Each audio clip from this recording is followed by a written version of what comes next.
Dan insya Allah semua yang hadir di sini dalam keadaan sehat. Sehat semua? Alhamdulillah. Insya Allah sehat iman, sehat badan. Karena di antara kesehatan yang kita perlukan bukan hanya sekedar sehat badan, tapi juga penting untuk sehat iman, sehat hati. Karena nanti yang dikecualikan oleh Allah, yang akan diselamatkan adalah man Allah biqalbin salim, yang datang kepada Allah dengan hati yang sehat. Setelah kita bersyukur kepada Allah, yang kedua salawat dan salam semoga tercurah kepada Nabi kita Nabi Muhammad sallallahu alaihi wasallam sebagai uswah hasanah kita. Beliau adalah teladan terbaik tentang manusia di dalam kehidupan kita, baik ketika masih muda, ketika dewasa, sampai pun ketika beliau masih kanak-kanak, terdapat banyak sisi keteladanan dari beliau sallallahu alaihi wasallam.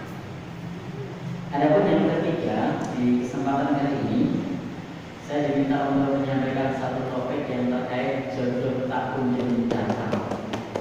Nampaknya ini ada yang sudah punya jodoh. Pengen jodoh ya. Kalau double boleh nggak? Boleh. Boleh.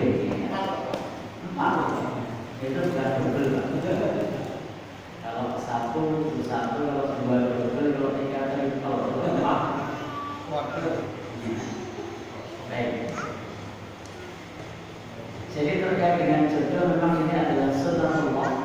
Allah menciptakan segala sesuatu berpasangan. Wa khalaqnahum azwaja, dan kami menciptakan kalian pasangan. Ini adalah sunnatullah. Allah menciptakan makhluknya pasangan. Karena itu Bapak, Ibu, ikhwan, akhwat, mas, mbak, semua yang hadir di tempat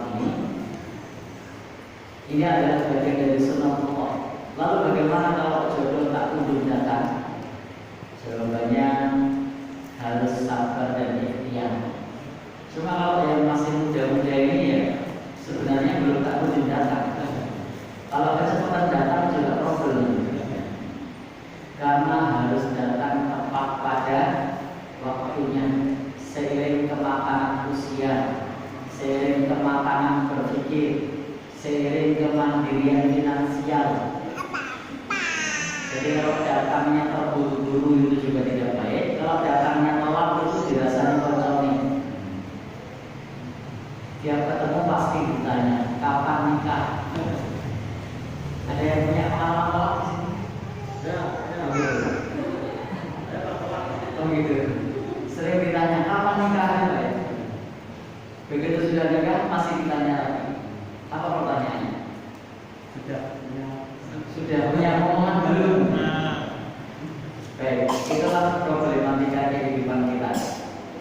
Yang namanya masih dunia tidak akan pernah lepas dari masalah. Tetapi yang terpenting adalah bagaimana cara kita menghadapi masalah tersebut.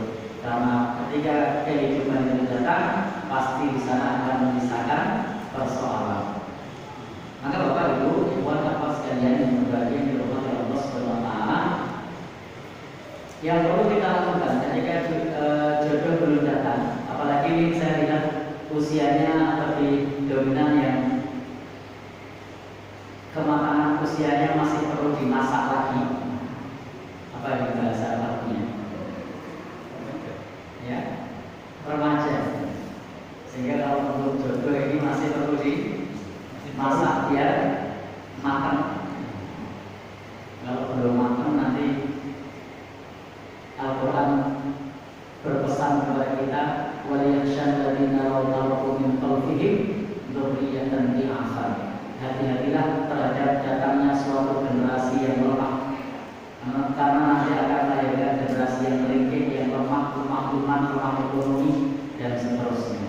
Maka harus ada kesiapan terlebih dahulu. Baik, ini saya sedikit banting setir karena banyak yang muda. Apa yang perlu kita persiapkan sebelum jodoh datang? Jadi bukan jodoh datang nanti kita persiapkan usia-usia persiapan. Sudah ada yang siap belum ini? Yang hadir ini yang masing-masing kayaknya belum. Yang paling tua usia berapa ini yang hadir ini? Yang mana aja ini?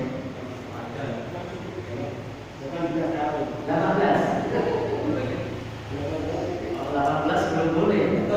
Undang-undangnya 19. Jadi di undang-undang yang terbaru itu umur 19 tahun. Bahkan dalam undang-undang perlindungan anak, usia anak itu sampai masuk umur 18 tahun. Itu masih anak-anak, sehingga belum boleh menikah. Itu di undang-undang yang baru. Maka kalau sudah umur 19 itu sudah boleh menurut aturan. Walaupun dalam Islam sebenarnya kalau sudah ada kemauan, ada kemampuan itu boleh dalam Islam. Tapi di negara kita memang ada aturan, ada undang-undangnya. Meskipun Anda mau dan Anda mampu, di negeri kita belum boleh, kecuali harus melalui tahapan proses persidangan di pengadilan. Jadi kalau nanti adik-adik ini ada yang ingin nikah cepat umur 15 tahun misalnya, boleh tidak? Boleh kalau bisa melewati tahapan proses di pengadilan. Kalau ternyata hakim ketok palu boleh, jalan. Kalau hakim ketok palu tidak boleh, sabar. Gimana lagi solusinya? Jadi harus sabar. Baik, yang pertama adalah kita perlu i'dadul ruhiyah, siapkan ruhiyah, siapkan spiritual, siapkan mental. Jadi teman-teman semua, sebelum menginjak dewasa untuk ke jenjang pernikahan, maka perlu disiapkan ruhiyah, mental, spiritual. Karena ketika kita berkeluarga itu sesungguhnya bukan melulu soal masalah seksual. Karena kalau anak muda itu yang dipikirkan biasanya ke sana. Jinabul, ya, yang dipikirkan kecantikan, berduaan, malam pertama. Padahal ada yang lebih penting. Yang pertama kita persiapkan adalah persiapan mental, spiritual. Siapkan diri kita, pantaskan diri kita untuk menjadi hamba Allah yang soleh, agar kita juga dipertemukan dengan orang yang solehah. Karena sesungguhnya Allah Subhanahu wa Ta'ala menyediakan jodoh bagi kita itu sesuai dengan gambaran diri kita, kecuali yang dikecualikan. Maka lihatlah Al-Quran mengatakan, Az-zani la yankihu illa zaniyah. Seorang pezina tidak akan menikahi kecuali pezina yang sama. Karena cerminan jodoh kita itu tidak jauh-jauh dengan diri kita. Maka kalau kita ingin mendapatkan orang yang soleh, yang solehah, maka jadikan terlebih dahulu diri kita soleh dan solehah. Atau dalam bahasa singkatnya, kita perlu islahun nafsi, perlu perbaikan diri. Bagaimana mungkin kita akan bisa hidup bersama-sama dengan orang lain untuk bersama-sama melakukan perbaikan kalau kita tidak mau memperbaiki dirinya sendiri. Karena yang pertama dan yang utama adalah memimpin dirinya sendiri.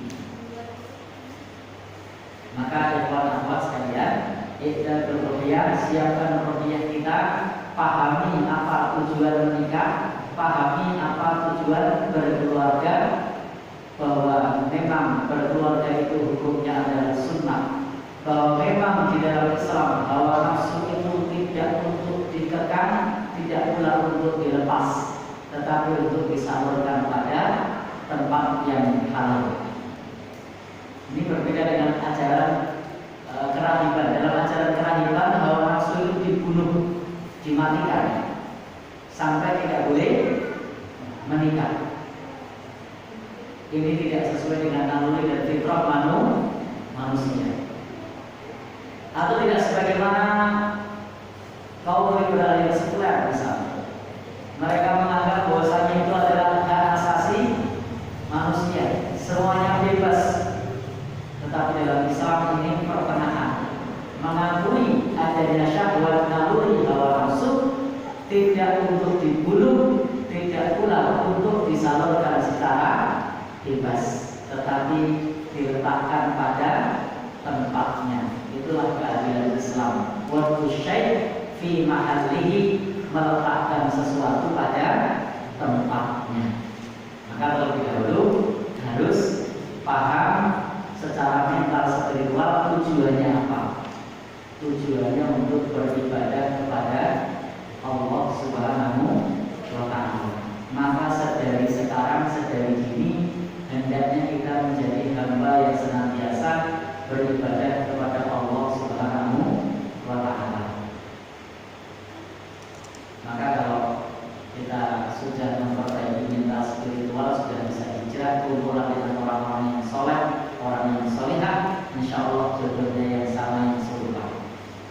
Tetapi kalau kumpulan kita orang-orang yang suka kelabing, maka jodohnya tidak jauh-jauh. Karena seseorang akan dipertemukan jodohnya sesuai dengan komunitasnya masing-masing.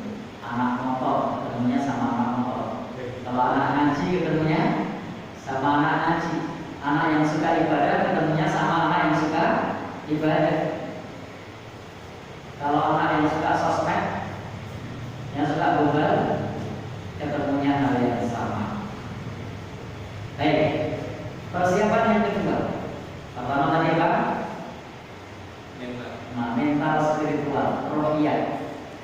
Bahwasanya kita pahami tujuannya apa? Tujuannya untuk ibadah, perbaiki diri kita, islahun nafsi, solehkan diri, pantaskan diri, agar kita mendapatkan jodoh yang sesuai dengan harapan. Tidak sepantasnya kita mengharap jodoh yang soleh, sementara diri kita jauh dari kata soleh. Tidak sepantasnya kita mengharapkan jodoh yang ahli ibadah, sementara kita jauh dari ibadah. Karena berkeluarga itu untuk bersama-sama. Jadi berkeluarga itu untuk bersama-sama. Maka kalau kita sama, frekuensinya sama, kata anak muda nanti akan klik. Tapi kalau kita ini tidak sama atau berbeda, maksudnya bertolak belakang, maka tidak bisa klik. Maka bagaimana kita bisa melakukan itu? Yang kedua juga perlu, kalau tadi mental spiritual, yang kedua adalah perlu i'dadul ilmi, siapkan ilmunya, atau i'dadul fikri, siapkan ilmu dan pikiran. Artinya kita harus paham dalam berkeluarga itu apa yang boleh, apa yang tidak boleh.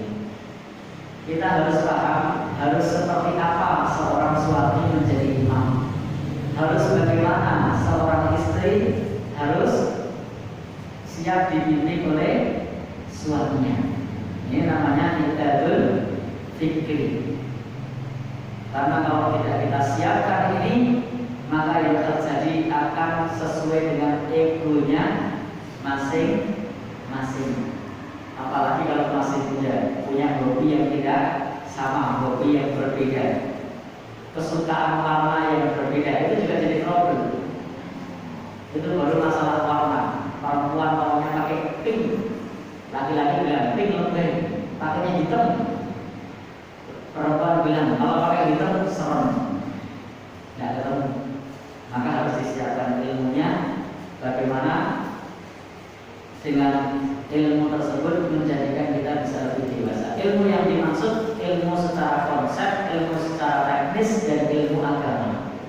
Karena di dalam berkeluarga itu butuh konsep yang matang, butuh agama yang matang, dan teknis yang matang. Karena ada teknisnya dalam berkeluarga itu, ada konsepnya, konsep keluarga sakinah, mawaddah, warahmah.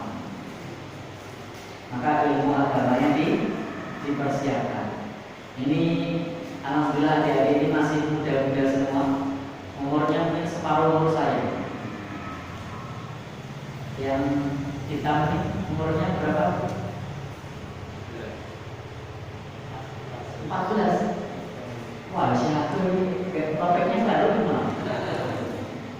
Ya. Apa baru gimana? Sistem ini. Tidak apa-apa nih kalau disimpan ilmunya.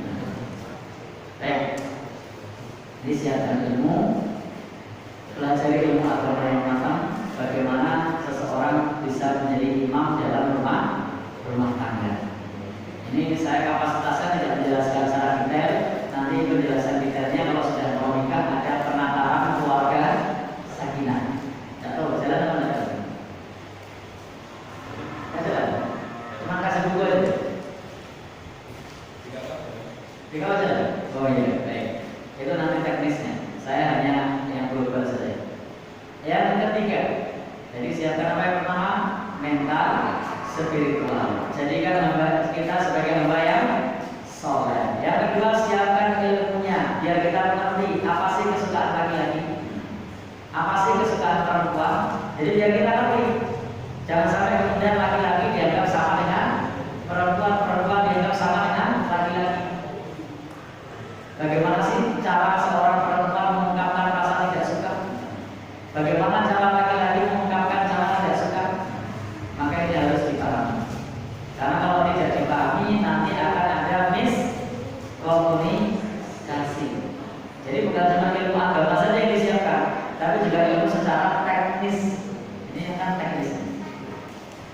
Baik, yang ketiga itu perlu siapkan diri kita dalam hal i'dadul jasad. Siapkan fisik kita, fisik yang sehat. Karena ketika kita nanti berkeluarga, kita ada banyak tugas dan tanggung jawab. Laki-laki mencari nafkah, perempuan mendidik putra putri.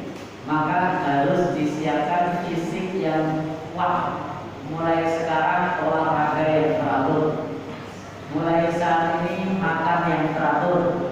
Mulai saat ini tidur yang teratur. Biasakan kehidupan yang sehat. Nanti pada saat sudah berkeluarga, ritmenya sudah terbentuk. Karena kalau belum terbentuk repot. Baru nikah tinggal di tempat orang tua jam 7 belum bangun. Kenapa? Karena kebiasaan. Maka harus dibiasakan. Biasanya tidak mandi, sudah nikah tidak mandi pula. Suami mulai satu suruh orang mati kan, orang kami satu suruh kurang banget malu. Maka harus siapkan secara kesehatan agar fisik kita, pola hidup kita itu adalah pola hidup yang sehat. Yang namanya pola hidup sehat itu tidak harus minum obat tiap hari, bukan.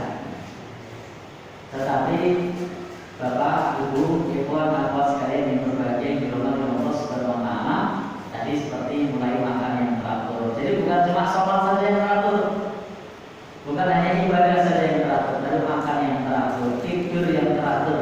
Karena kebiasaan ini akan terbawa setelah kita berkeluarga. Kerja yang teratur. Karena kalau kita tidak biasa kerja, begitu sudah berkeluarga, mulai bekerja rasanya kesel banget. Maka harus dibiasakan. Karena pembiasaan itu akan menjadi karakter. Jadi pembiasaan itu akan menjadi karakter dalam diri kita. Karena diri kita ini bisa dibentuk oleh dua hal. Pertama dibentuk oleh tabiat. Yang kedua dibentuk oleh kebiasaan. Jadi setiap kita ini punya karakter dasar namanya tabiat. Tetapi juga bisa dibentuk oleh lingkungan namanya kebiasaan. Setiap kita sudah punya pembawaan sendiri-sendiri dalam masalah kesehatan, tapi perlu dibiasakan. Pengen nafasnya panjang, ada kebiasaannya. Pengen kakinya kuat, ada kebiasaannya, dan seterusnya. Baik, yang keempat. Yang keempat, apa yang perlu dipersiapkan? Yakni i'dadul madiyah, siapkan materi finansial. Jadi siapkan materi finansial. Untuk apa? Ingat, orang nikah itu butuh biaya. Alhamdulillah kalau kita hidup di Pundong, hidup di Bantul itu biaya nikah murah. Sehingga persiapan materi tidak terlalu banyak. Maka kalau sekarang umur 14 tahun, ya ini belum saatnya untuk ibadah mati, karena belum kerja, masih sekolah. Saatnya baru siapkan apa lagi? Materi, siapkan apa lagi? Ilmu, siapkan fisik, pola hidup sehat. Yang masih usia sekolah, yang sudah lewat usia sekolah, maka perlu persiapan materi, persiapan finansial, perlu punya manajemen keuangan yang baik. Maka di samping kita terbiasa sedekah, kita juga harus terbiasa nabung untuk meringankan biaya orang tua pada saat pernikahan kelak. Kalau di Kalimantan itu ada namanya jujuran, itu biayanya mahal Pak. Biayanya berapa? Dari Kalimantan? Dari Makassar ya? Sulawesi? Saya pernah ketika ke Kalimantan itu tanya-tanya biaya nikah di sana. Yang namanya jujuran itu murah-murahnya 50 juta. Itu katanya murah. Kemudian kalau di Sulawesi itu namanya panai. Panai itu biayanya bisa sampai 100-200 juta. Kalau di tempat kita pasok tumpeng itu murah. Ya 5 juta paling bes cukup. Tapi kalau di Sulawesi tadi bisa sampai 200 juta. Mahal. Baik. Ikhwan dan akhwat sekalian yang berbagi dirahmati Allah Subhanahu wa taala, maka yang perlu dipersiapkan adalah persiapan finansial. Mulai untuk mempersiapkan diri menabung dengan baik, bekerja tidak kemudian jalan jokowi, tidak mudah bosan, selalu mencoba dan mencoba, karena datangnya rezeki itu melalui ikhtiar. Insya Allah dengan persiapan finansial yang matang, nanti ke depan akan menjadi lebih baik. Memang betul bahwa di dalam berkeluarga itu yang dibutuhkan adalah cinta, tapi cinta itu harus dipelihara dengan rupiah. Tak ada rupiah gimana Pak? Masih cinta? Ya, buang. Ya, baik. Jadi memang betul bahwa modal dalam berkeluarga itu adalah cinta, tapi itu harus dipelihara dengan cara apa? Finansial. Harus ada rupiah, harus ada nafkah. Maka siapkan dari saat ini ketika kita belum bekerja untuk bisa mandiri, bukan saja punya manajemen tentang masalah tadi spiritual, tetapi juga kita harus punya manajemen finansial. Kemudian yang kelima, ihdatul istimaiyah, persiapan secara sosial. Jadi persiapan secara sosial. Ketika kita masih muda, itu beda dengan ketika sudah berjodoh, sudah berkeluarga. Apa bedanya? Ketika kita belum berkeluarga, itu sosialnya masih bisa cukup pegang, tapi di sosial media. Tapi kalau sudah berkeluarga, itu nanti urusan dengan masyarakat itu macam-macam. Maka kita mulai saat ini harus sudah terbiasa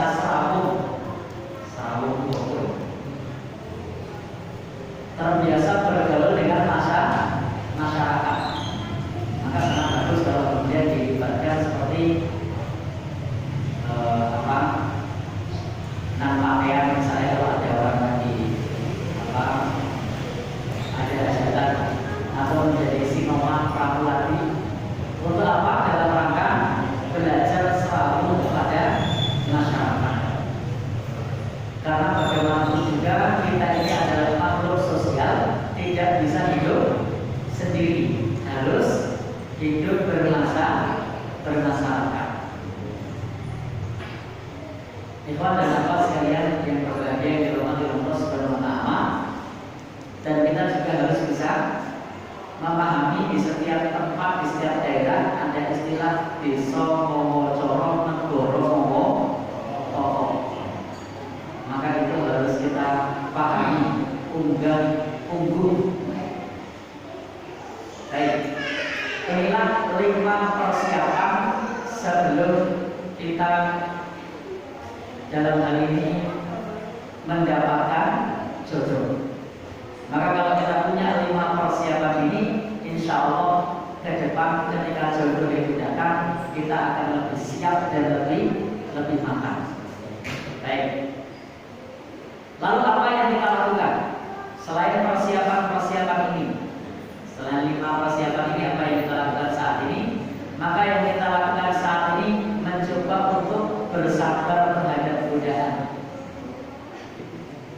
Jadi mohon maaf untuk materi jodoh tak kunjung datang saya banding sendiri ya, karena usianya masih belum siap nikah rata-rata. Ini yang sudah siap nikah siapa ini? Boleh tunjuk jari? Belum ada? Siap nikah? Jangan dulu.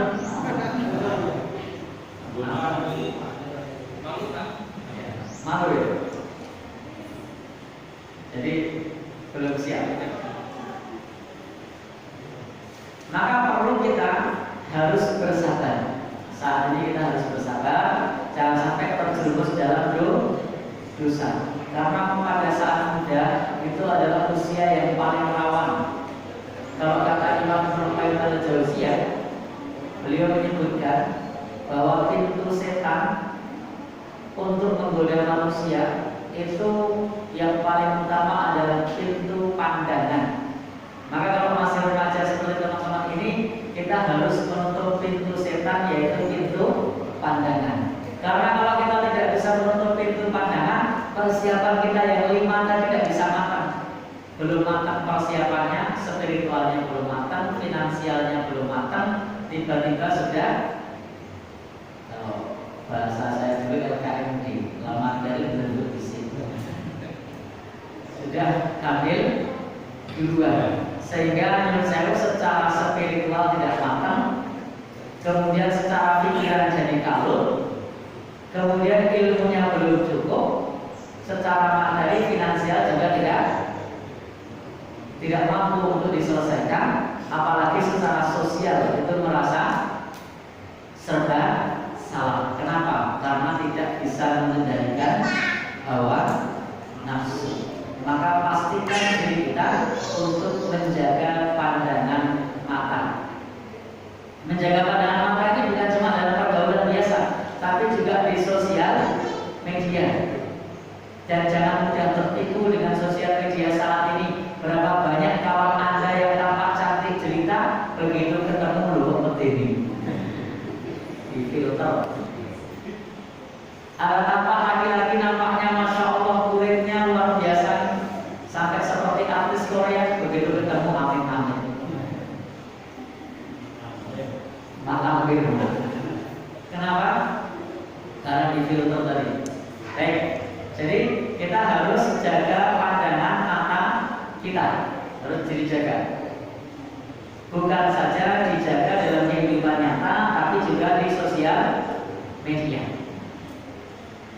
Karena di sosial media ini nyun sewu untuk saat ini, kalau kita tidak pandai-pandai untuk menjaga, berapa banyak yang kita tanpa sadar telah terjatuh dalam zina mata.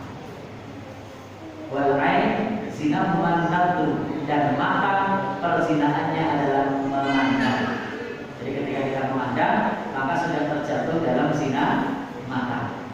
Bisa lewat YouTube, bisa lewat Instagram, bisa lewat sosmed yang lainnya. Karena sekarang ini piranti untuk itu, piranti sosial media atau piranti seluler itu bermata dua. Kalau kita ingin baik, maka bisa kita gunakan untuk kebaikan. Tapi kalau kita ingin maksiat, bisa kita gunakan untuk kemaksiatan. Jadi nanti internet, nang HP ini opo-opo seperti pasar. Tergantung kita mau cari apa. Maka kendalikan mata. Kalau anak muda mengatakan dari mana datangnya cinta, dari mata turun ke hati, maka kendalikan mata. Kenapa? Karena mata itu adalah sahmun min sihami iblis. Mata itu adalah sahmun min sihami iblis, panah dari panah-panah iblis. Jadi kalau kita sudah terkena panahnya, maka racunnya itu akan terasa sampai berhari-hari. Itu untuk anak muda. Kalau yang sudah seusia bapaknya itu racunnya cuma hilang. Apalagi sudah, menurut saya kalau sudah berkeluarga itu yang dipikirkan dia boleh nafkah, dia sesuai bayar utang, dia sesuai bayar listrik. Jadi panahnya sudah tidak terlalu beracun. Tapi kalau masih muda-muda ini panahnya sangat beracun.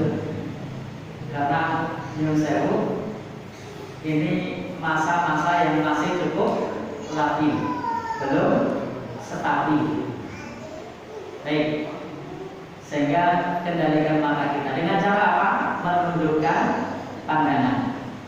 Seorang sahabat namanya Ali bin Abi Thalib saja waktu itu dinasihati oleh Rasul. Ya Ali, lakan nadratul ula. Wahai Ali, bagimu pandangan pertama. Walaisat lakal akhirah, dan bukan pandangan yang kedua. Jadi pandangan yang pertama itu masih halal. Kalau pandangan yang kedua itu sudah tidak boleh. Artinya hanya pandangan yang pertama saja, yang kedua jangan dilanjut. Lanjut akademi. Jadi anak muda sekarang pintar-pintar ya. Kalau begitu pandangan biar pandangan pertama orang akademi. Mentelangi YouTube orang akademi biar iso. Ya, apa Pak? Ya, atau mentelangi apa? Instagram misalnya orang akademi ya. Maka jangan sampai kita terjatuh dalam zina mata karena piranti untuk itu saat ini sangat banyak. Dan jika mata sudah kena panah iblis tadi, maka kemudian racunnya akan merasuk ke dalam dada. Jadi racunnya akan merasuk ke dalam dada. Apa racunnya? Imam Ibnu Qayyim al-Jauziyah menyebutkan racunnya adalah khotoh. Apa itu khotoh? Lintasan jiwa, lintasan hati, kepikiran. Jadi pertama melihat, lalu yang kedua kepikiran. Begitu pulang sampai rumah, karena tadi ngelihat di jalan, atau ketemu di kampus, atau ketemu di sekolah, atau ketemu di mana, maka sampai di rumah kepikiran. Bentuk matanya, rambutnya, apalagi hidungnya misalnya. Jadi kepikiran. Inilah yang disebut dengan khotoh, lintasan jiwa. Dan lintasan jiwa, lintasan hati, bayang-bayang yang semacam ini bisa dicegah kalau kita mampu mengendalikan pandangan mata. Maka kalau demikian, supaya orang mampu mengendalikan pandangan mata, baik laki-laki maupun perempuan, hendaknya menutup aurat yang sempurna supaya orang lain bisa terbantu dalam